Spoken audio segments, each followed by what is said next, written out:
경로를 시작합니다.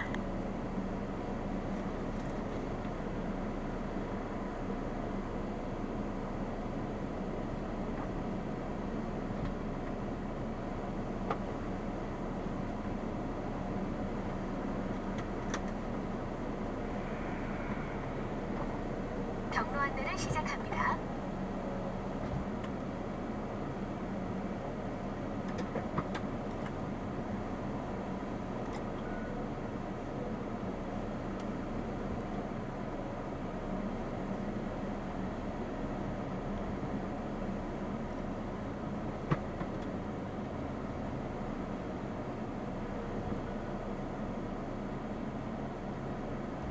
경로를 벗어나 재탐색합니다.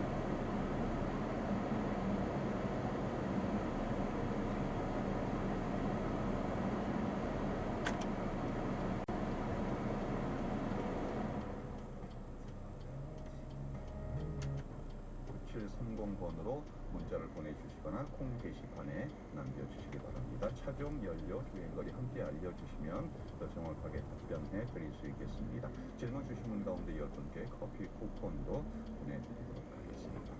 한번 좀 살펴볼까요? 네. 먼저 8818번님이 보내주셨는데 산타페 EM14년식 10만 킬로입니다. 비포장 도로를 달리면 앞쪽에서 드드드 소리가 납니다. 쇼바 문제일까요? 네. 이제 비포장도로 달릴 때는 조금 쇼버 확률이 굉장히 높고요. 네네. 요새는 이제 로함도 아마 보면 링크 같은 데 마모됐을 거예요. 그래서 요 소리가 나는지 어디서 나는지 쇼크 쇼버가 나갔는지 안 나간지 하려면 쇼크 쇼버 이렇게 차를 떠놓고 보면 오일이 샌 자국이 나올 겁니다. 네네. 오일이 이제 흘러서 흔 자국이 있다면 그리고 먼지가 쌓였다면 쇼크 쇼버가 나오고요. 거기가 이상이 없다. 쇼크 쇼버가 터지지 않았다. 그럼 노함에 거기 고무 부식이 마모됐다 이렇게 보고요. 또 하나는 이제 요새 그 전에 차들은 이제 녹이 많이 슬잖아요. 네네. 녹 슬게 되면 거기서도 날 수 있어요. 그래서 대부분 노암 쪽에서 많이 난다 이렇게 볼 수 있는데 조금 시원한 건 육안으로도 확인이 됩니다. 네네. 그래서 이제 오일이 흘러내는 흔적이 있으니까 이렇게 차를 떠놓고 보면 보여요. 그리고 또 이 소리인지 저 소리 헷갈릴 때는 차를 떠놓고 차를 상하로 눌러서 보면 어디서 나는지 또 알 수 있고 시운전에 가서 오른쪽 왼쪽 요철 부위를 지나면 어느 부분이 더 정확히 알 수 있어요. 쇼버가 나가면 돈 많이 들잖아요. 쇼콤 쇼바는 요새는 옛날에 오일 쇼바는 좀 쌌는데요. 요새는 쇼콤 쇼바는 그래도 중간 단계고 요새 에어 쇼바가 있잖아요. 예. 에어 쇼바가 나가면 한 짝이 한 200만 원 정도 하니까 이 얘기하면 800만 원이니까 이게 하여간 요철 부위를 지날 때 천천히 시동 걸어놓고 워밍업해서 에어를 채운 다음에 가야 되는데 네. 요새 시동 걸어 그냥 가버리잖아요. 예. 그럼 에어가 밤새도록 조금 내려가지 않잖아요. 아하. 그러고 나가면 시동이 이게 그때 쇼콤 쇼바 이때 올라가고 작동하니까 잘 터요. 그래서 여기 고급차라고 해서 차가 완벽한 건 아니거든요. 그렇죠. 고급차 같은 경우는 시동을 걸어서 워밍업해서 에어가 딱 찰 때까지 기다려야 되는데 고급차니까 그냥 가도 되는 줄 알고 그냥 가시더라. 그러면 쇼콤 쇼바가 나가니까 특히 이제 수입차든 국산차도 고급차든 다 에어 쇼바거든요. 그거는 가격이 한 짝당 엄청 비싸요. 한쪽당 비싸니까 꼭 시동 걸고 한 5분 정도 워밍업 한 다음에 가는 게 그 쇼콤 쇼바가 고장 안 나게 운전하는 방법입니다. 예, 그러니까 계절에 상관없이 아침에 워밍을 해주는 게 여러모로 참 중요한 일이군요. 그러니까 사람도 워밍업하고 운동을 해야지 물속에 수영도 하고 뭐 이렇게 운동하는 거 맞는 그러니까 것처럼. 아침에 일어나서 사람이 기지개 켜는 것처럼. 네. 그거 안 하면 자동차도 똑같아요, 사람하고. 네, 네. 그렇군요. 참고하시기 바랍니다. 2530번님 보내주셨습니다. 2013년 10월식 그랜저 2.4입니다. 시동 걸고 출발 시나 오르막 가속할 때 오토바이 드렁 하는 소리가 나요. 엔진 이상입니다. 네, 그거는 오토바이 드럼 소리 나는 머플러 쪽에서 이제 문제가 좀 있어요. 네. 거기서 대부분 나는 소리가 이제 확실한데요. 이제 소음기 같은 데 보면은 이게 우리가 통으로 보이지만 그 안에 여러 가지 칸이 막혀 있어요. 네네. 근데 그 칸에 이제 어떤 문제가 생거나 그 안에 이제 또 자동차에서는 엔진 오일만 이렇게 엔진 네. 연료만 태우는 게 아니라 물도 생성이 되거든요. 그렇죠. 물이 들어가면 거기 이제 썩게 돼요. 그러면서 거기가 이제 상태가 좀 날라지면 그런 소리가 날 수 있습니다. 이건 소음기 쪽, 머플러 쪽의 문제다 이렇게 볼 수 있습니다. 그러면 그냥 갈아주면 되는 겁니다. 이거 교환해 주면 됩니다. 예. 그리고 요새 또 이제 쇼콤쇼가 쇼콤쇼네 여기 소음기가 비싸니까 흔히 사제라는 거 쓰거든요. 예. 사제는 소리가 납니다. 그래서 꼭 순정품 쓰셔야 돼요. 소음기 같은 경우는. 그거는 뭐 재생 뭐 하고 이러는 건 없나 보죠? 재생은 안 하고 이제 재생할 정도. 장 밑에서 크렁크렁 뭐 소음기가 깨지거나 금간 것 같은 소리가 나는데 정비소에 가면 아무 이상이 없다고 합니다. 네, 차 같은 경우에 그러면 지금 이제 체인 같은 타입 같은 경우에 거기 이제 텐셔너하고 저기 뭐야 그 체인들이 늘어나서 그래요. 거기 가이드하고 거기는 체인 갈아주지 않으면 소리가 안 잡혀요. 그 네. 엔진이 좀 요새 체인 타입들이 다른 건 좋은데 소음 쪽으로 시동이 어느 정도 좀 되면 워밍업 하기 전까지 소음이 나다가 워밍업 되면 괜찮은 차들은 되면 체인이 늘어났다. 그래서 거기 가이드 같은 한 번 안내자가 있거든요. 네네. 그거랑 같이 갈아줘야 됩니다. 정비소에서는 아무 이상이 없다고 근데 합니다. 왜 점검할 때 이상 없으니까? 왜냐면 처음에 시동 걸어서 한 5분 정도, 10분 정도 나다가 열받으면 조용해져요. 그 다음에 또 하나는 엔진오일이 좀 부족해도 나요. 네. 엔진오일이 마찰기수가 안 맞아도 나요. 그런데 대부분 그렇게 해서 엔진오일 마찰기수 안 맞은 오일을 교환하게 되면 나중에 체인과 가이드 쪽에 마모가 생기니까 네. 시동 걸고 나서 그런 소리가 나고 정비사가 점검할 때쯤은 차가 이미 그 정비소까지 왔잖아요. 열을 받았으니까. 열을 받았으니까 안 나요. 그러니까 정비사는 헷갈리는 거죠. 네. 그럼 그냥 대충 참으면서 거기다 맡겨놓고 기다려봐야 돼요. 일단 정비사가 듣게 해야 되니까. 정 곤란하면 핸드폰 너무 좋잖아요. 네네. 소리 크게 한 다음에 저기 녹음을 딱 하는 거죠.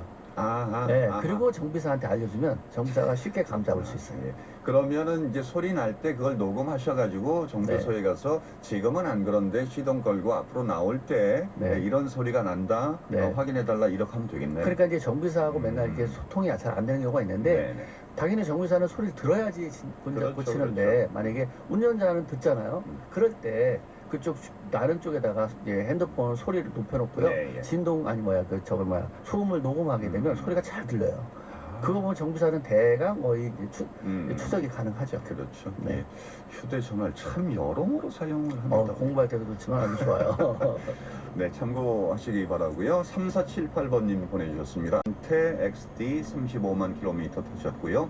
엔진에서 딸딸 소리가 나는데 클러치를 밟으면 소리가 안 납니다. 왜 그러죠? 클러치를 밟으면 소리 안 나죠? 그 수동 변속기 같은데 네. 그거는 이제 클러치하고 이제 해주는 베어링이 됐어요. 스러스트 베어링이라는 건데 그 베어링이 이제 윤활유가 떨어져 가지고 소리가 나요. 그래서 그건 이제 나중에 지금은 이제 클러치 뛰면 차가 잘 가잖아요. 네네. 나중에 클러치 교환할 때 앞쪽에 압력판, 플라이휠, 그다음에 디스크 같이 그리고 베어링까지 같이 교환해주면 소리 안 납니다. 네. 다니는 데는 아무 하자 없어요. 예. 그럼 윤활유가 떨어졌다 그러면 윤활유 보충해주면 근데 그 안에는요 우리가 저기 넣어줄 수 있는 그런 베어링이 아니에요. 네. 통으로 갈아야 되는. 네, 그 안에 그렇게 비싸지도 않아요. 네. 그러니까 지금 운행하는 데는 전혀 이상이 없는 거고 나중에 클러치를 교환하실 때 그것까지 참고해서 통으로 그 안에서 나는 교환하시면 소리가 갈갈갈 소리 납니다. 예. 참고하시기 바랍니다. 그리고 2352번님 15년 시포터 2인데 아침에 시동 걸 때에서 쇳소리가 나네요. 주소에 쇳소리 난다. 네. 이 쇳소리라면 자동차가 다 쇳데 제가 정확히 찝어스럽겠지만 삑삑 소리가 이제 나는 이거 것 같은데, 대본이 느낌이? 이제 워밍업 안 돼서 그래요. 그런데 이제 아. 그 워밍업을 안 시키게 되면 네. 기계들이 조금씩 마모되잖아요. 근데 대부분 이제 체인 타입들이 체인에서 많이 납니다. 그래서 오일 이제 교환 시기를 제가 한번 얘기했죠. 메이크에서 얘기해 주는 거에 80에서 70에서 갈아라. 네네. 그렇게 되고 아침에 워밍을 하라. 그러면 이런 잡소리 없어져요. 엔진은 나는 소리가 거의 없는데 아침에 시동 걸고 워밍업 안 해주고 엔진 오일을 제때 교환 안 해주면 엔진의 여기저기가 이제 마모가 율이 달라지다 보니까 소리가 납니다. 그래서 제일 중요한 건 뭐냐면요. 이게 고장난 데면 고치는 건 맨날 뒷북치는 거잖아요. 그렇죠. 그러니까 아침에 시동 걸면 최소한 지금 여러분들 1분 정도만 해주고 엔진 오일은 메이커 지정한 거에 70에서 80%. 그러니까 만 킬로 얘기하면 7,000에서 8,000 이렇게 가주면 엔진이 나는 소리 거의 잡을 수 있어요. 소리와 관련한 자동차 톡을 진행해드리고 있습니다. 노래 한 곡 듣고 이어가도록 하죠.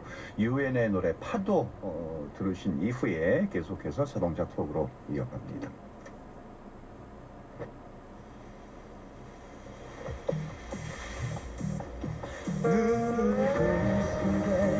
아름답던 밤 나의 눈 속에 그보다 더 고운 너였어 하얀 모래 위 너와 내가 남긴 추억들 하루가 떠나도 내겐 지워지지 않는 걸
네, 이은의 노래 파도 듣고 오셨습니다.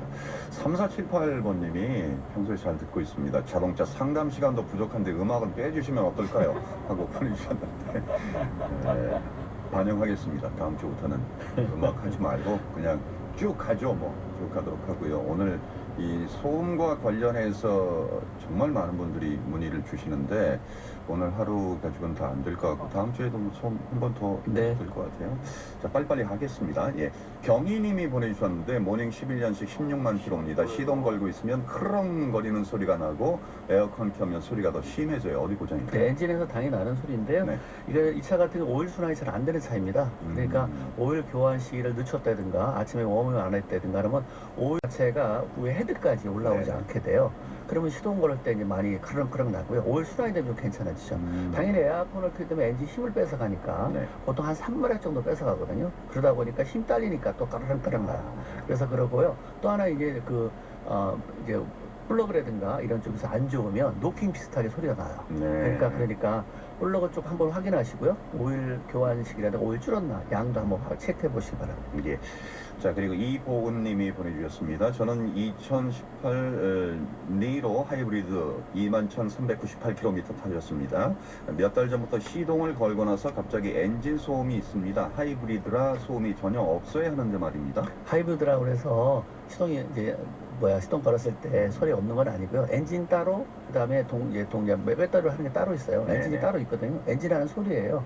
그래서 이제 엔진에서 나는 소리가 어떻게 나는지를 이제 분명히 조용하다, 전기차처럼 생각하시면 안 네네. 되거든요. 전기차는 소리가 안 나는데 하이브리드차는 소리가 좀 납니다. 그래서 그 소리가 만약에 너무 심한 것 같으면 녹음하세요. 녹음해서 저희 방송국에 저한테 보내주시던가 아니면 아직 AS기간이거든요. 네. 그래서 정비업소에 가시면 답을 줄 것 같습니다. 예. 21,000km 정도 타셨으니까 확인을 해보시면 되겠어요. 이거 안 나던 소리가 나면 이게 뭐 문제가 있는 그리고요, 거거든요. 차를 이제 좀 아끼고 이렇게 타다 보면 안 나던 소리를 운행 안 하면 잘 들립니다. 몇 년 동안 잘 들려요. 신경을 쓰니까. 아주 신경 쓰이니까 예민하게 들릴 수 있어요. 정상인데도 이제 들리게 되니까 이분은 이제 전기차로 착각할 수 있는 거기 때문에 하이브리드 차는 전기차하고 다르게 소음이 좀 있습니다. 엔진 소리 납니다. 예. 자, 그리고 3641번님 2010년 4월식 YF 소나타 17만 킬로미터 주행입니다. 운행 시 조수석 앞부분에서 소리가 크게 납니다. 마치 경유차처럼 정비소에 가도 이상 없다고 합니다. 이 차도 마찬가지예요. 이 차 같은 경우도 엔진의 앞에 워밍을 안 한다든가 네. 그러면 거기는 체인 같은 것이 늘어나면서 그 소리가 나요. 그래서 워밍업 되면 오일 순환 되면 소리거든요. 네. 이것도 대부분 체인이 늘어났다 이렇게 볼 수 있습니다. 체인 확인해 보셔야 네. 되겠네요. 예. 그리고 7886번님 2009년 4월식 그랜저 15만 킬로입니다. 그냥 시동 걸 때는 괜찮습니다. 그런데 에어컨을 정지 상태에서 켜면 RPM이 상하로 움직이면서 쌩쌩 소리가 납니다. 네, 이거는 벨트 쪽에 문제가 있어요. 벨트 쪽에 이제 벨트가 마모가 됐거나 장력이 되게 되면 그런 소리가 좀 날 수 있습니다. 예, 너무 많은 분들이 이 문의를 보내주셔서 이걸 어떻게 소화하지 하는 생각이 있는데 갈 때까지 가보죠. 네. 2009년 그랜드 카니발입니다. 시동 걸면 끼끼 소리가 나요. 그리고 가끔 신호 대기 시 시동이 꺼져요. 다시 시동 걸면 괜찮습니다. 5123번님이 네, 끼끼끼 소리 나는 건 벨트 소리이고요. 네. 시동이 꺼 있다는 건 흡기 들어가는 구멍 자체에 공기가 들어가는데 좀 막혔어요. 그래서 거기 카본 청소만 해주면 됩니다. 청소. 네. 청소만 해주셔도 네. 좋을 것 같습니다. 그리고 8277번님 티볼리 에어 16년식 9만 킬로 몰았습니다. 경유 10km 이상 주행 시 뒷문도 안 열어놨는데 뒤쪽에서 웅웅 소리가 납니다. 뒤에서 이제 풍절음이라고 그래서 문이 제대로 안 닫히거나 거기에 몰딩이라고 있어요. 네. 고무 사이가 간격이 뜨면 그래요. 그래서 그런 것도 문을 꽉꽉 닫잖아요. 그럼 문이 뒤틀리면 약간 뒤틀리자면 문짝이 안 만들어요. 집안에 볼 때. 네. 그렇게 되면 소리가 나요. 그래서 이거는 판금하시는데 정비공장에 있는데 판금하는 데 가서 문을 닫아보면 알고요. 또 만약에 더 알고 싶으면 물을 뿌려보세요. 물을 네, 물을 고압으로 쭉 뿌리면 안에 만약에 물이 안 들어야 되는데 들면 거기 이제 풍절음이 난 건데 뭐 이제 소비자가 그렇게 알 수 있는 거고 정비업소에 가면 금방 알 수 있습니다. 예, 확인해 보시기 바랍니다. 네. 2527번님 르노 삼성 QM5 2013년식 16만 5천 킬로 탔는데 구입 후 처음부터 시속 120km 이상 속도에서 조수석에서 빈병에 바람 넣는 소리가 납니다.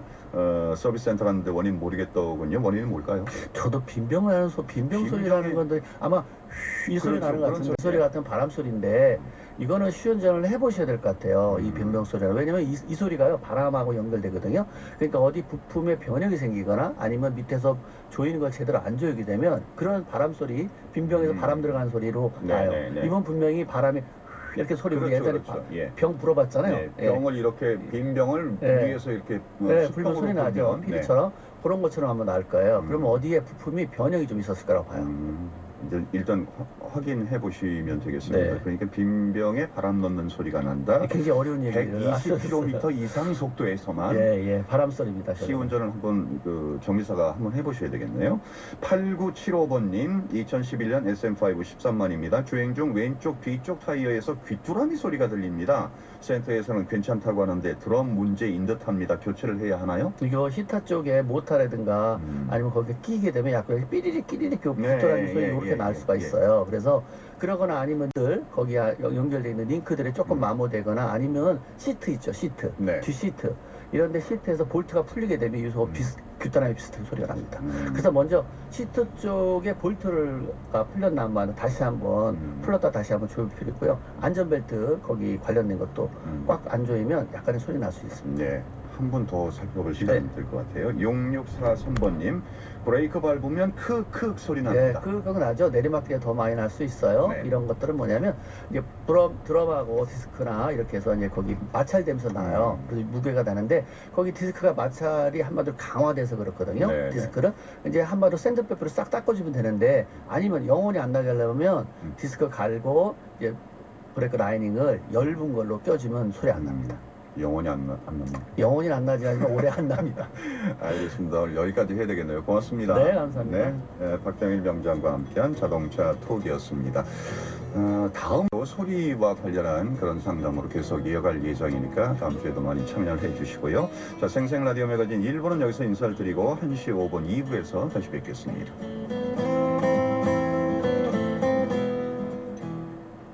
당신이 대한민국입니다.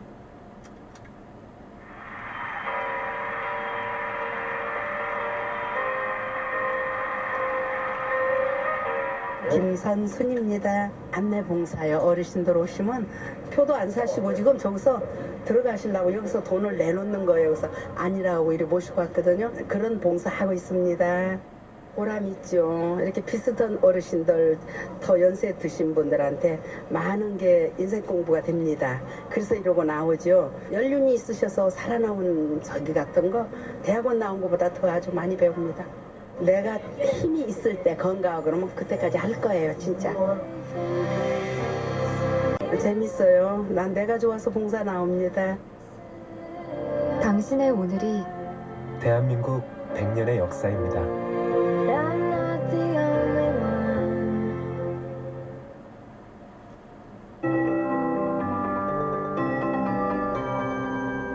KBS 58분 날씨. 대부분 지방에 폭염특보가 발효 중이고 서울은 오늘 예상 최고 기온이 37도로 체온에 거의 육박할 걸로 보여집니다. 대부분 지역 낮 기온 35도 완파까지 오르겠고요. 밤에는 열대야가 기승을 부리고 있는 요즘 건강관리에 유의하셔야겠습니다. 오늘 낮 기온 서울이 37도, 대전 36도, 대구 35도 등 29도에서 37도의 분포를 보이겠습니다. 오늘 전국이 맑겠지만 경기 동부와 영서지방을 중심으로 오후에 소나기가 내릴 가능성이 있습니다. 천둥, 번개 동반해서 5에서 40mm가량 오겠습니다. 제9호 태풍 넷기마의 가장자리에서 만들어진 구름대가 내일쯤 유입되겠습니다. 이로 인해서 내일 제주와 남부지방에 비가 내리겠고요. 모레는 전국적으로 비 소식이 있습니다. 특히 지형적인 영향이 더해지고 또 대기 하층에 남풍이 불 걸로 보이는 제주와 또 남부 산지 쪽은 오늘 낮부터 모레 사이 시간당 30mm의 강한 비가 쏟아지겠습니다. 야영객들은 주의하셔야겠습니다. 내일부터 제주에는 바람이 강해지고요. 모레는 전국적으로 강풍이 불겠습니다. 또 오늘 밤에는 제주 먼바다에 태풍주의보가 내려질 걸로 보여집니다. 내일은 서울의 아침 기온 26도, 낮 기온 35도 정도가 되겠습니다. 지금 서울의 기온은 34.9도입니다. 강혜종입니다.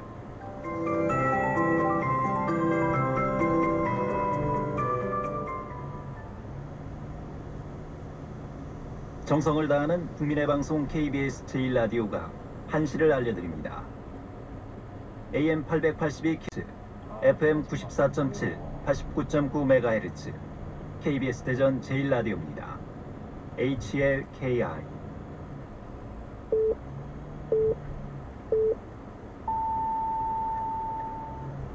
KBS 1라디오 한시 뉴스입니다.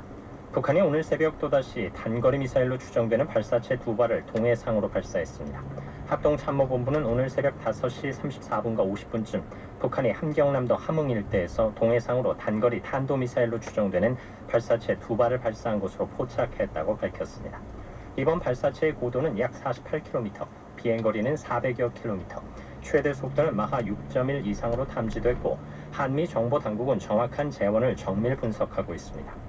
북한이 미사일이나 방사포로 추정되는 발사체를 쏜 건 지난 6일 이후 나흘 만이며 올 들어서는 7번째입니다.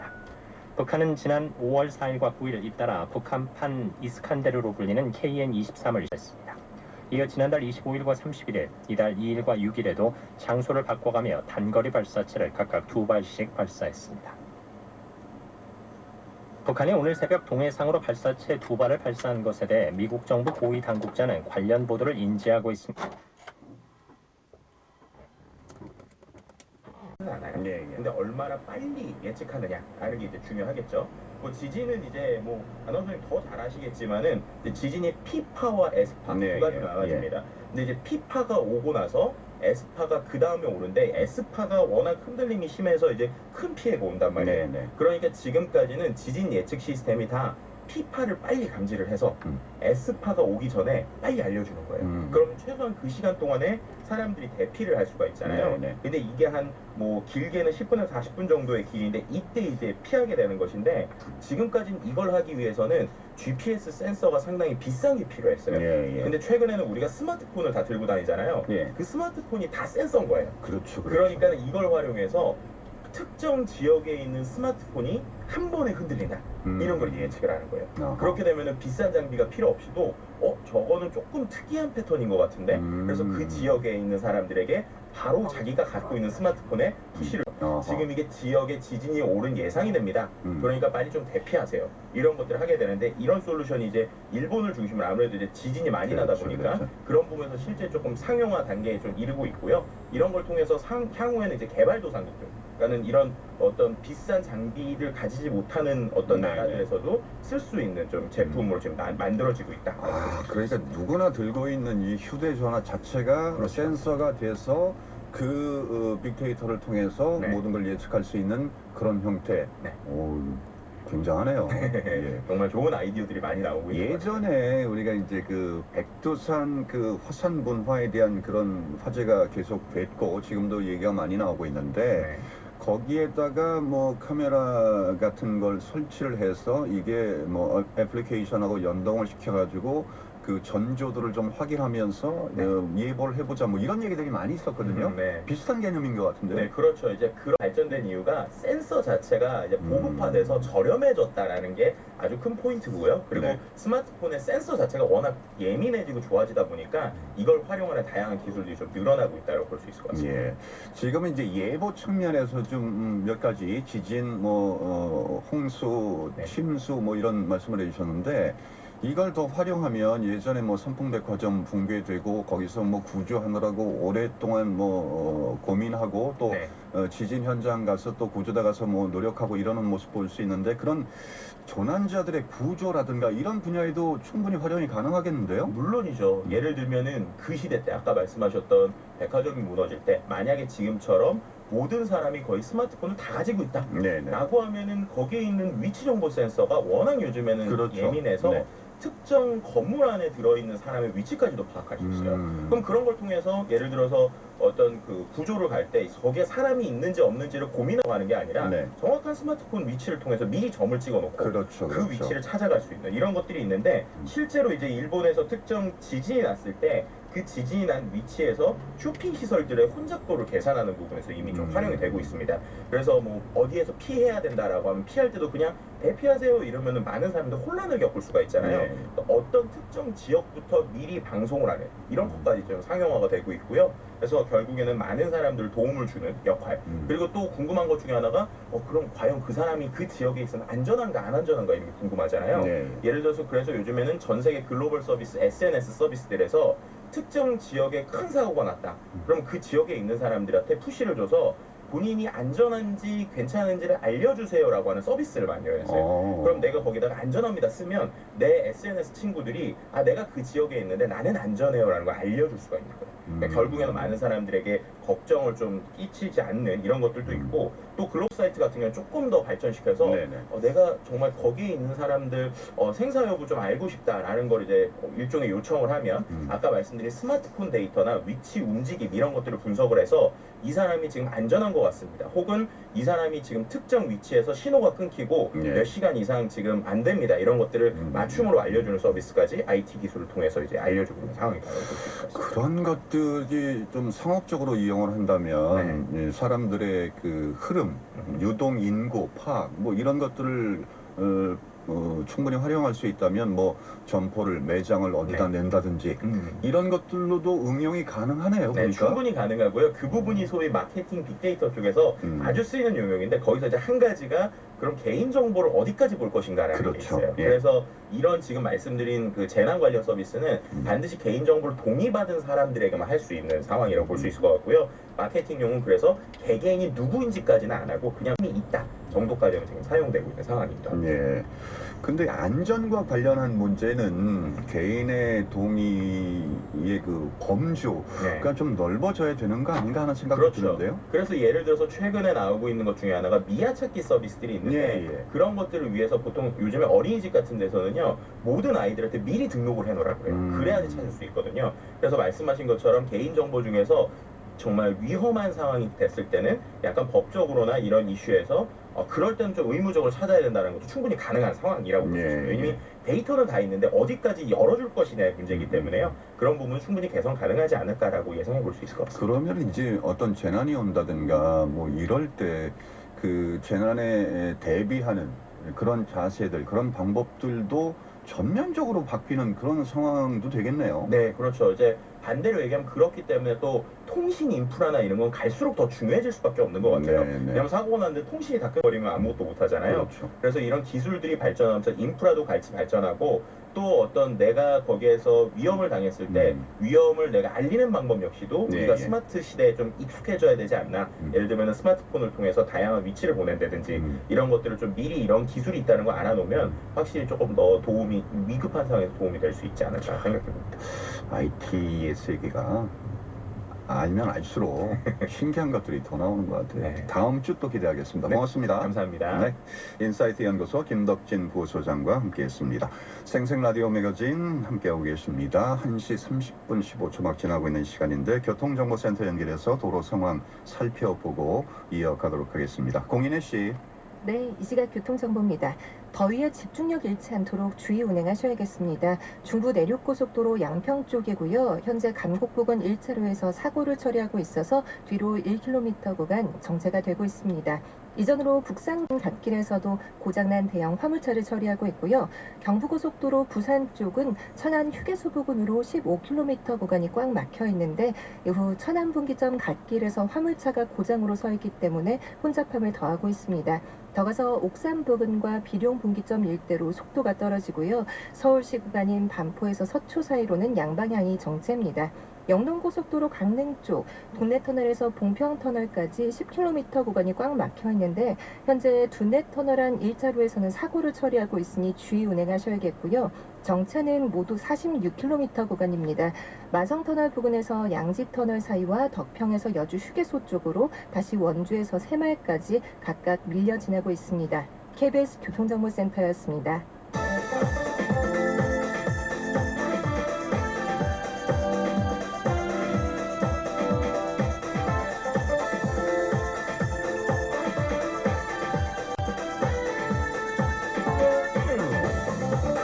뉴스 속 법률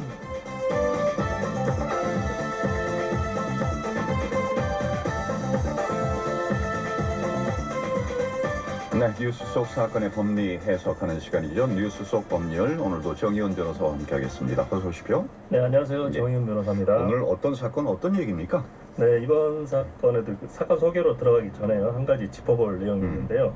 법과 이제 관련된 격언 중에서 권리 위에는 잠자는 자는 보호하지 않는다 이런 말이 있습니다. 권리 위에 잠자는 자는 보호하지 않는다. 네, 그렇습니다. 자신이 이제 가지고 있는 권리를 적극적으로 주장을 해야만 법의 보호를 받을 수 있다 이런 원칙입니다. 네네. 쉽게 말하면 뭐 자기 밥그릇은 자기가 챙겨야 한다 이겁니다. 근데 이러한 원칙이 적용되는 제도 중에 가장 대표적으로 이제 민법에서 볼 수 있는 게 소멸시효 제도라는 게 있습니다. 네네. 일정 기간 동안 권리가 행사되지 않으면 그 권리가 소멸하는 그런 제도입니다. 네. 그러니까 권리를 행사하지 않고 있으면 그 권리 자체가 없어진다는 얘기잖아요. 네, 그렇습니다. 예. 소멸시효 행사하지 못해서 문제가 되는 상황 어떤 것들이 있을까요? 뭐 가장 쉬운 예로는 이제 대여금 채권이 있는데요. 뭐 예를 들어 놀부가 흥부한테 이제 뭐 100만 원을 빌려줬습니다. 이제 차용증도 다 받고 그랬는데요. 근데 아무 일도 없이 놀부가 10년이 지난 후에 흥부한테 100만 원 돌려주라 이렇게 하면 흥부는 뭐 두 가지 선택을 할 수 있습니다. 형님이니까 형님한테 100만 원 빌렸으니까 뭐 100만 원을 갚으면 됩니다. 그렇죠. 아니면 이제 형님이 좀 미우면 소멸시효 항변을 하면 됩니다. 소멸시효가 완성되었다고 인정이 되면 흥부는 이제 돈을 갚지 않아도 되는 겁니다. 네네. 대여금 채권은 이제 소멸시효가 10년인데요. 채권의 종류별로 좀 그 기간이 다릅니다. 만약에 뭐 물건을 외상으로 산 경우, 즉 물품 대금 채권은 3년입니다. 소멸시효가요? 네, 그렇습니다. 뭐 감기가 걸려서 병원에 갔다가 뭐 이런 일은 잘 없지만 외상 진료를 받은 경우가 있다면 의료비 채권은 3년이고요. 뭐 자물빵료 채권이나 뭐 식당 가서 음식을 먹고 아직 계산을 안 했다 이러면 1년에 이제 소멸시효를 걸리게 된다. 그래서 우스갯소리로 뭐 밥을 먹고 1년 동안 도망다니면 갚지 않아도 된다 이런 말이 있긴 있습니다. 걸리면 무전 취식이죠, 그거? 네, 그렇습니다. 그러니까 음식 먹고 계산 안 한 경우에 소멸시효가 1년이군요. 네, 그래서 좀 짧게 돼 있습니다. 일반 채권보다. 네. 그렇다고 1년 도망다니는 일은 아닌 것 같고. 그래서 안 될 것 같습니다. 권리의 성격에 따라서 기간도 이제 다 다르다는 말씀이신데, 그럼 오늘 소개해 주실 사건, 이 소멸시효하고 관련이 있는 모양이죠? 네, 무척 관련이 있는 그런 판결입니다. 뭐 올해 15살 된 김군이 있는데요. 네. 한 살 때, 지금 2006년에 3월에 교통사고를 좀 당했습니다. 그래서 당시에 사고 차량 밖으로 이제 튕겨나갈 정도로 큰 사고였는데, 그래서 뇌 손상을 좀 입게 되었습니다. 근데 사고 후에 이제 증상을 보니까 간혹 이제 간질 증상도 좀 보이고, 또 증세가 어떨 때는 좀 호전되기도 했다. 이런 증상이 이제 반복을 됐습니다. 네네. 2011년에 이제 7살이 되었을 때 병원에서 언어 장애와 실어증 그리고 이제 치매 진단을 받았습니다. 그래서 그 다음에 2012년도에 가해 차량 보험사 상대로 이제 손해배상 소송을 제기를 했습니다. 이게 사고가 2006년에 난 거라고 그랬고 손해배상 청구가 2012년이었다고 했으니까 6년 정도 지나서 권리를 행사했다 이렇게 봐야 되는 건데 이게 소멸시효에 걸리냐 마느냐가 이제 문제가 되는 거군요. 네네. 이 경우는 이제 차량 사고에 의한 손해니까 불법행위에 의한 손해배상 청구권입니다. 민법 제 766조에서는요. 피해자가 즉 이 김군이 그 손해 및 가해자를 안 날로부터 3년간 행사하지 않으면 시효로 소멸한다 이렇게 되어 있습니다. 이 사건은 이 사건의 경우 피해자가 사고 당시 1살 미성년자였으니까 이제 법정 대리인 부모가 이 사고를 안 때부터 이 손해를 안 때부터 3년이 소멸시효가 됩니다. 네. 그러니까 교통사고라면 사고 당시 부상을 완전히 풀어져서 해방이 돼서 간주가 안 돼. 이게 1936년 6월 7일에 프랑스에서 유급 휴가 제도라고 하는 걸 법으로 만든 날짜가 제대로 그때 시작이 되게 그때 만드는데 주당 40시간 노동하면서 연간 15일을 반드시 유급 휴가로 보장을 해줘야 되는데 이게 토요일 일요일 낼 때가 아니라 그냥 유급으로 휴일을 15일을 쓸 수 있도록 해줘야 되는 거야. 그러니까 이게 딱 생기면서 36년부터입니다. 2000년 전인데요. 그 이후에 시간이 계속 늘어났어요. 지금 현재는 주 휴일을 포함하는 5주 쉬어요? 5주를 쓸 수 있어요. 이게 법으로 보장되어 있습니다. 이게 82년부터. 82년부터. 지금부터 한 거의 50년, 40년 넘어갔는데요. 40년이라고요? 40년이요? 이런 정책이 도입되는데 이제 사연이 있는데 프랑스에서요. 이제 1930년대에 딱 들어서서 나라의 사정들을 이렇게 들여다보니까 이미 출산율이 저하되고 있고 그리고 노인 인구가 많아져서 이제 사망률 그리고 또 그때 막 전쟁 있었잖아요. 1차 세계대전 있고 막 이랬잖아요. 베이비붐 막 나고. 그때 이제 사망률이 출생률을 상회하게 되는 게 35년에 도래한다는 걸 알게 된 거예요. 그러면서 국가의 유지를 위해서는 인적 자원의 조성이 필요하다. 이런 판단을 내리고 많은 고민을 하면서 여러 가지 제도를 도입합니다. 그래서 1931년에 가족수당 제도를 도입을 했고요. 아마도 유럽에서도 영국에서는 주로 이게 사회보장 제도가 이런 수당이나 이런 형태로 나온 게 아니라 뭐 수당도 있었죠. 다양하게 있는데 이제 이렇게 가족수당 제도를 적극적으로 도입한 게 영국, 프랑스 이 정도예요. 초기에. 그리고 다양한 노동력을 보장하는 제도를 만들 때 이제 양질의 노동을 유지하려면 생산성을 유지하려면 취해야 된다 이런 생각들을 하게 된 거예요. 그래서 최소 유급휴가 기간을 법으로 만들고 강화하기 시작한 건데 실제로 지금 뭐 누구나 쓸 수 있는 게 주휴일을 포함하면 5주라 그랬잖아요. 근데 여기에 플러스 해가지고 젊은 근로자, 학생 근로자 및 자녀를 가진 그러니까 자녀가 있는 젊은 근로자 이들에게는 추가로 또 유급휴가 기간이 있고 또 뭐 자녀 수당 이틀씩 추가로 지급을 해서 아이들이 있으면 더 휴가를 많이 다녀올 수 있어요. 그렇게 되니까 프랑스는 그야말로 휴가의 나라다 이렇게 볼 수가 있는 거죠. 미국은 유급휴가는 없다네요. 아 그렇군요. 근데 어쨌든 저는 참 궁금했어요. 바캉스 한 달씩 간다 그랬을 때 이게 왜 그럴까 하는데 이런 제도가 있네요, 공식적으로. 그렇죠. 그래서 이 5주를 유급으로 진행을 하는데 1년 내내 이 바캉스를 가기 위해서 프랑스 사람들은 돈을 벌어요.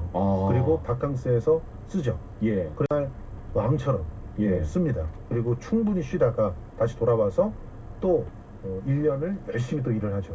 그래서 이 문화가 프랑스의 생산성에 굉장히 긍정적인 효과를 내렸다는 연구 결과들이 나오고 있습니다. 실제로 이 문화가 관광, 서비스, 유통 등의 산업에 굉장히 긍정적인 역할을 했고 또 그리고 실제로 와서는 열심히 일하더라고요. 정말. 진짜요? 그러니까 휴가 가려고. 그래서 휴가 가기 위해서는 돈을 또 넉넉히 마련해서 가는 게 좋잖아요. 그러니까 승진도 하려고. 좋은 양질의 휴가를 가려고. 순기능이네요. 그러니까 지금 이번에 동남아시아 갔다면 다음번에는 유럽 가고 싶어서. 그래서 더 돈을 모으고. 이러는 거죠. 그러니까 그런 측면이 아직까지는 굉장히 참 유럽 전반에 퍼지면서 유럽을 여유 있게 휴가를 즐길 수 있는 그런 공동체를 만들어 놨습니다. 아이들이 우리는 주인공인데 그쪽도 그렇나요? 아니에요. 재미나는 것은 학교마다 국가가 지원하는 다양한 방학 프로그램이 있습니다. 방학이 2달이에요. 여름 방학.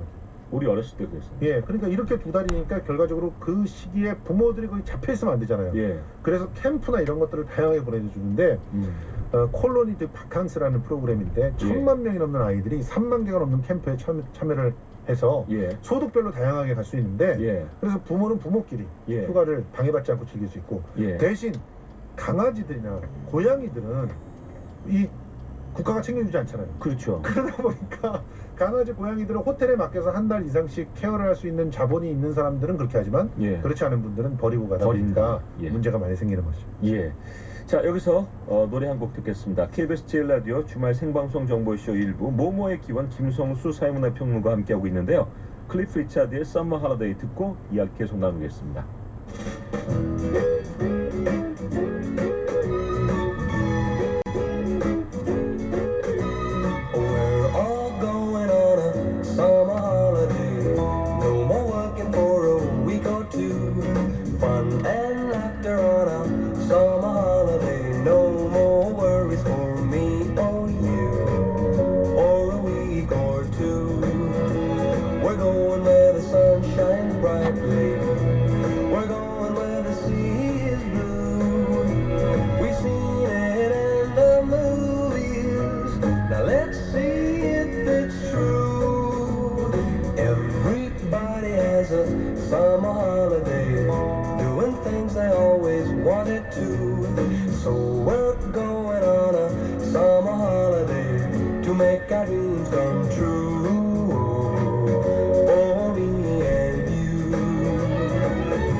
it's true.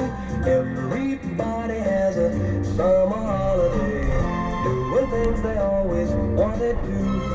So we're going on a summer holiday to make our dreams come true. For me and you.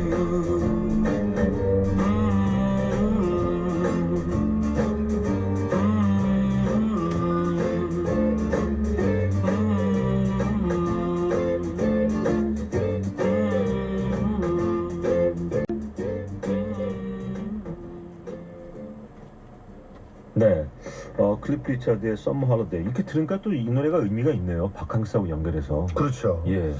오늘 좀 바캉스 얘기 좀 나누고 있는데 아까 이제 세계적인 바캉스의 기원은 1936년으로 봐야 된다.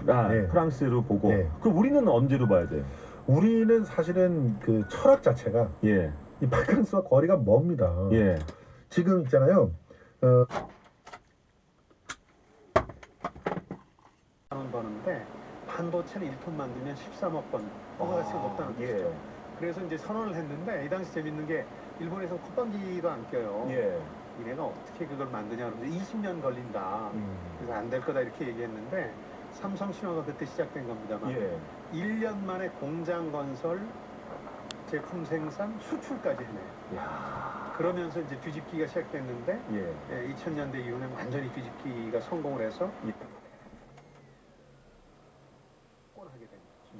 큰 요인들에 대해서는 여러 가지 배경 설명들을 하는데요. 예. 아주 크게 보는 분들은 우리 재벌 오너 시스템이 잘 맞아떨어졌다는 얘기도 해요. 뭐 일리가 없는 건 아니에요. 무슨 얘기냐면 예. 일본에서는 뭐 큰 그 설비를 하나 갖추려면 오래 걸리잖아요. 그렇죠. 주인이 없다 보니까 예. 재벌 체제는 이제 전후에 없어졌으니까. 네. 근데 우리는 예를 들어서 이건희 회장이 그냥 깔어. 내가 다 책임질게. 예. 이게 이제 책임 오너제가 있다가 예. 스피디한 투자 결정이 가능했다는 거죠. 예. 이렇게 크게 보는 분도 있고 아주 작게 보는 분은 우리나라 근로자분들 특히 여성 근로자 같은 경우 손재주가 너무 좋잖아요. 예. 뭐 그래서 양궁도 잘하고 골프도 어. 잘하지만 그러다 보니까 반도체하고 이게 잘 맞아떨어졌다. 굉장히 작은 판에다가 정말 그 미세한 걸 집어넣는 거니까 예. 우리 근로자의 손재주와 맞아떨어졌다 이런 해석도 있고요. 예. 근데 재밌는 건 일본 측 시각인데 일본 측은 왜 일본이 한국한테 졌느냐 예. 이거에 대해서 자기들도 연구를 많이 했거든요. 예. 2013년에 나온 아주 유명한 책이 일본 반도체 패전이라는 책인데요. 네. 여기 보면 일본과 한국의 접근법이 달랐던 걸 지적해요. 예. 일본은 하나에서 10까지 다 자기들이 한 거예요. 소재 업체, 부품 업체 다 키워서 수직 계열화했는데 네. 한국은 막 일본 따라잡기 위해 속도를 내야 되는데 뭐 생산뿐만 아니라 개발에서도 속도를 예. 내야 되니까 우리가 다 글로벌 분업 체제에 맡긴 거예요. 예. 우리 소재는 일본에서 구해오고 뭐 독일에서 구해오고 미국서 기술은 갖고 오고 뭐 이런 식으로 예. 글로벌 분업 체제를 통해서 속도감을 예. 우리가 익힌 거죠. 그래서 일본을 따라잡았죠. 예. 근데 지금 와서 보니까 그 장점은 일본을 뒤집는 데는 굉장히 도움이 됐는데 일본이 혹은 일본 외의 다른 나라라도 일부 분업 체계에 대해서 브레이크를 걸면 우리도 조금 어려워지는 어려움은 있었다. 속도를 내다 보니까 그런 거니까 예. 어느 쪽이 낫다고 말할 수는 없는데 일본에서는 1부터 10까지 자기들이 다 하려고 했던 게 오히려 패전 요인이 되지 않았나 그런 해석들이 좀 나옵니다. 근데 이번에 지금 그 한일 관계 중요 쟁점으로 떠오른 반도체, 네. 일본의 보복 추스다 이런 얘기도 나와요. 그러니까 반도체 몽리라는 표현을 제가 썼는데요. 네. 생각 보세요. 그 일본 같은 경우에는 반도체로 세계를 제패했고 경제적인 부가가치를 많이 얻다가 한국한테 거의 다 뺏겼거든요. 예. 일본은 지금 예. 아무도 모르시는데 메모리 반도체를 생산 안 합니다. 그래요? 6개 업체가 있었는데 예. 다 망했고 하나만 남아있어요. 도시바. 예. 그건 이제 우리랑 경쟁하는 디램은 아니고 이제 낸드 드라이브라는 예. 우리도 만들고는 있습니다만 그쪽으로 하고 있는데 도시바마저 지난해 기억하시겠습니다만 SK 하이닉스가 포함된 한미일 연합 세력에 인수됐거든요. 그러니까 일본 사람들이 자주 하는 게 뭐냐면 아니 그 반도체 세계 석권한 게 10여 년 전 같은데 네. 지금은 메모리 반도체를 아예 생산조차 하지 않는 나라로 전락해버린 거예요. 한국 때문에. 예. 그래서 이번에 일본이 반도체 핵심 소재 3종 규제를 결정할 때 예. 경제보복 첫 단추였잖아요. 예. 그걸 할 때 이런 걸 먼저 계산했겠죠. 한국이 가장 의존하고 있는 게 뭐냐. 그 리스트를 먼저 받겠지만 또 다른 정서 중에 하나는 그런 이제 반도체에 관한 억울함, 목리 이런 게 있어서 야, 니네가 우리 도움으로 이렇게 컸는데 우리 없이 이렇게 계속 잘 나갈 수 있을 것 같아?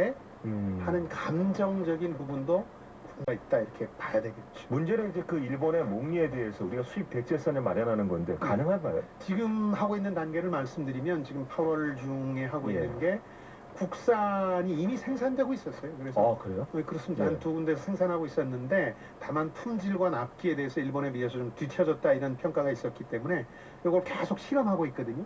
그리고 중국산도 실험하고 있습니다. 러시아산은 그쪽에서 구입을 요청해서 들여왔는데 러시아산의 경우는 좀 가능성은 낮다고 해요. 왜냐하면 테스트 기간이 너무 길어지고 있어서. 그러나 빠르면 올해 말 전에 조금 늦어져도 내년 상반기까지는 수입이나 국산화가 가능하다 이렇게 보고 있거든요. 이것 때문에 사실은 일본에서 부메랑 얘기가 자꾸 나오는 거예요. 아까 일본 반도체 패전이라는 걸 쓴 저자는 한국 언론에도 가끔 얼굴을 내비치는데 이분이 한 얘기는 뭐냐면 반도체 엔지니어인데 이러다 일본이 자충수 둔게 된다. 한국이 이렇게 수입 대체선 내년 상반기까지 다 만들어내고 국산화 성공하면 일본 소재 부품 기업들이 어려워지거든요. 그래서 일부 반도체 전문가들은 일본이 슬그머니 수출 규제를 이 소재에 대해서 풀 수도 있을 거다. 왜냐하면 아이 뭐 돈 잃고 반도체 산업 기반 잃는 건 일본이지 우리가 아니거든요. 그런 점에서 보면 이 반도체 전쟁의 결말이 상당히 중요한데 반도체만 놓고 보면 우리가 결코 불리하지 않다. 일본은 우리가 주도하는 그런 글로벌 반도체 생산 분업 체제 극히 일부만을 차지하고 있기 때문에 그런 점에서 삼성도 자신감을 가지고 저펜 프리라고 자꾸 얘기하면서 일본 부품 안 쓰겠다, 소재 안 쓰겠다 이렇게 자신 있게 나올 수 있는 것 같아요. 이제 결론을 좀 내려야 될 것 같은데 한일 간의 앞으로 반도체 전쟁의 결말 그리고 또 한 가지는 평범한 일반 사람들에게 이건 어떤 의미를 갖고 있을까 이 얘기를 좀 해야 될 것 같아요. 먼저 한일 간의 반도체 결말. 저는 반도체에서는 우리가 이길 수 있다고 봐요. 그리고 많은 그 자학적인 시각들에 비해서 기술 격차는 오히려 심지어 우리가 앞질렀고요. 지금 경쟁해야 될 상대는 반도체에서 중국이죠. 이런 기회에 중국이나 대만이 따라잡는 걸 경계해야지 우리의 우위가 이것 때문에 흔들리진 않을 거다. 2, 3년이 흐르면 일본은 자충수를 뒀다는 걸 확인할 수 있을 것이다. 이게 이제 결말이고 해피엔딩이죠. 다행스럽게도 이 분야에서는 그렇습니다. 보통 사람들한테는 이 말씀을 꼭 이참에 드리고 싶은데 일본이 우리를 꾸준히 견제해 왔습니다. 화이트리스트 배제 이후에도 그런 부분들이 좀 염려가 되는 거고요. 미래 자동차에 대해서 견제를 할 테고요. 반도체에 이어서. 특히 전기 자동차 배터리 같은 경우는 최근 몇 년 전에도 일부러 공급을 잘 안 해줬어요. 핵심 소재나 부품을 한국을 견제하기 위해서. 그럴 때마다 우리가 오히려 더 속도를 내서 국산화했거든요. 배터리 부품이나 소재를. 그래서 우리가 전 세계 시장 70 장악했어요. 멀리 가면 이 반도체 자체도 사실은 우리가 시작한 게 일본의 견제 때문에 시작한 거거든요. 도쿄라는 게 일본이 그 트랜지스터나 전자시계용 직접 회로를 잘 공급을 안 해줬기 때문에 우리가 만들자 이렇게 된 거예요. 그런 점에서 보면 일본의 견제를 너무 두려워하지 말고 우리가 일본의 재역전하는 드라마를 보여줄 현장이라고 생각해 주시면 좋겠다. 그러니까 우린 그런 자신감은 갖고 있는 겁니다. 많은 분야에서 일본을 뒤집었거든요.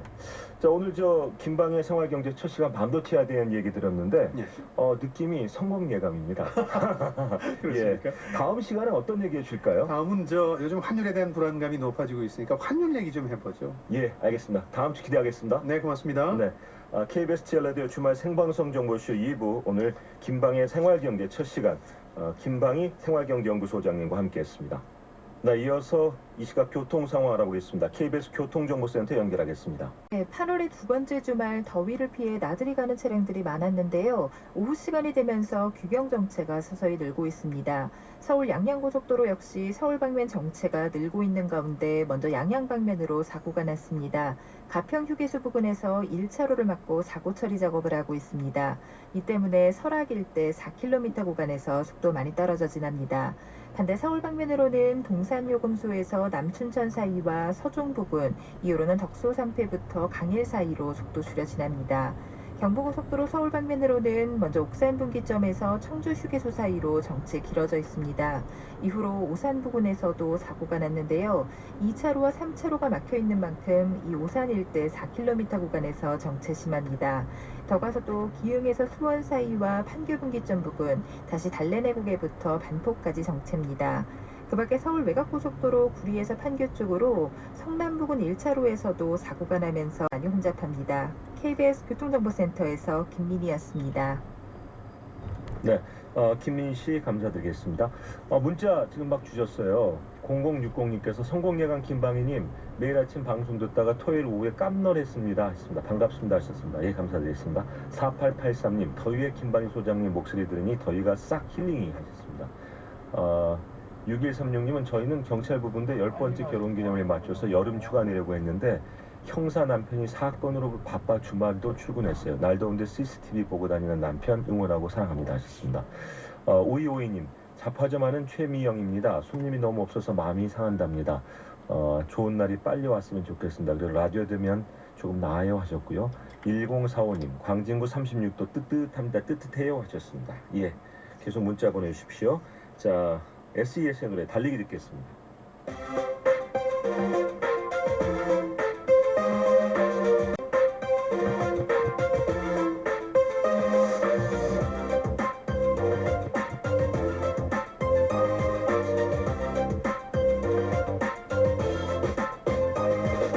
지겨운가요?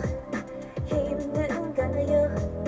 숨이 턱까지 찼나요? 할 수 없죠. 어차피 시작해버린 것을 쏟아지는 햇살 속에 입이 바싹 말라와도 할 수 없죠. 창피하게 멈춰설 순 없으니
자, 동네의사 송태호 박사님 모셨습니다. 어서 오십시오. 네, 안녕하십니까. 네, 오늘 1부부터 저희가 지금 고지를 해서 고지혈증을 고지해와서 질문이 있으니까 일단 제가 중간중간에 좀 여쭤보겠습니다. 아, 네네. 그 이제 오늘 고지혈증에 대한 얘기를 조금 해주셔야 될 것 같아요. 마침 또 내일이 말복이잖아요. 그래서 맛있는 것들 드실 계획들 가지신 분들 많은데요. 네. 이게 되게 맛있는 음식들이 그 기름기가 좀 많은 음식들입니다. 예. 그 대개 우리 몸에 있는 기름기들이 먹는 게 30%, 간에서 만드는 게 한 70% 정도 되거든요. 그래서 사실은 먹는 것보다는 간에서 만드는 게 이제 더 문제긴 한데 그래도 이제 너무 많이 드시면 고지혈증 생기실 수 있으니까 좀 주의를 해주시고요.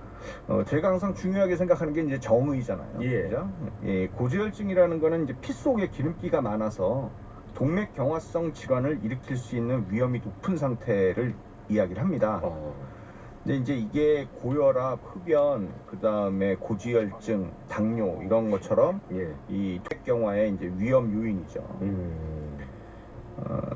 이게 혈관에 콜레스테롤이나 중성지방 같은 그런 것들이 쌓여가지고요. 결국에는 혈관을 좁게 만들고, 그 다음에 혈관벽을 두껍게 만들고요. 그러면서 혈관의 탄력이 떨어져서 이제 동맥경화라고 하는 게 동맥이 딱딱해지는 거거든요. 경화. 네, 경화. 그러니까 두꺼워져서 딱딱해지는 겁니다. 그래서 이게 고지혈증이 이제 그런 병이죠. 근데 그 고지혈증 공포심을 가진 분들 많은데 실제로 얼마나 무섭나요? 공포심을 가지신 분이 많다기보다는 사실은 별로 대수롭지 않게 생각하시는 분들이 더 많아요. 근데 이게 다른 질환으로 연결될 수 있는 거 아니에요? 당연하죠. 이 고지혈증, 고혈압, 당뇨도 비슷하긴 한데요. 이런 것들이 이제 사일런트 킬러, 침묵의 살인자라고 그러거든요. 그러니까 증세가 없는 게 특징이에요. 그러니까 증세가